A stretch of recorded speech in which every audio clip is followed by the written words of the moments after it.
Islamic গানের মধ্যে music ব্যবহার করা যাবে কিনা? ইসলামিক গান এটাতে যদি মিউজিক যুক্ত হয় তাহলে তার ইসলামিক গান হলো না, ওটা তো অনইসলামিক গান হয়ে গেল। আমাদের অনেক ভাইরা আছেন যে ইসলামিক গানের মধ্যে সফট মিউজিক দেন। কি মিউজিক?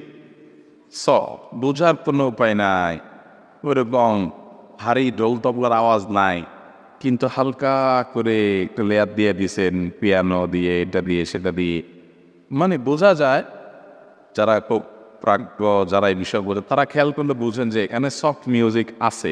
বাট খালি গানে শুনলে ওরকম মানে সাধারণ মানুষ বুঝতে পারেন না যে এখানে মিউজিক আছে কিনা।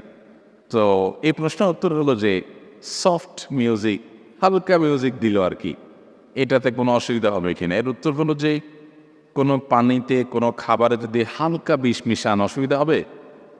হালকা একটু একটু করে মিশান, প্রতিদিন এক ফোঁটা করে দিলেন, কি বলেন, অসুবিধা হবে? হবে। তো সফট বিষ এটা যদি আমাদের জন্য ধ্বংসের কারণ হয়, সফট মিউজিকও ধ্বংসের কারণ হবে, কোনো অবস্থাতে হালাল নাই। ইসলাম এত মিসকিন হয়ে যায় নাই যে ইসলামী সংস্কৃতি বা গান এটা টিকে রাখার জন্য হারামের কাছে যাইতে হবে, কোনো দরকার নেই। ইসলাম একেবারে পরিষ্কার। নবী সাল্লাল্লাহু আলাইহি ওয়াসাল্লাম বলেছেন, আল হালালু বাইয়িন ওয়াল হারামু বাইয়িন ওয়া বাইনাহুমা উমুরুন মুশতাবিহাত। হালাল একেবারে পরিষ্কার, হারামও পরিষ্কার, এটা করা যাবে, এটা করা যাবে।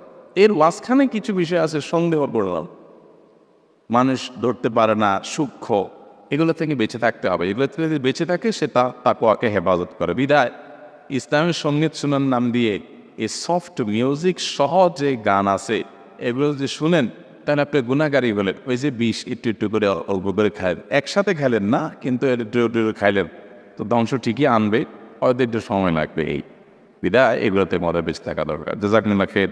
সুবহানাল্লাহ ওয়া বিহামদিহি, সুবহানাকাল্লাহুম্মা ওয়া বিহামদিকা, আশহাদু আল্লা ইলাহা ইল্লা আনতা, আস্তাগফিরুকা।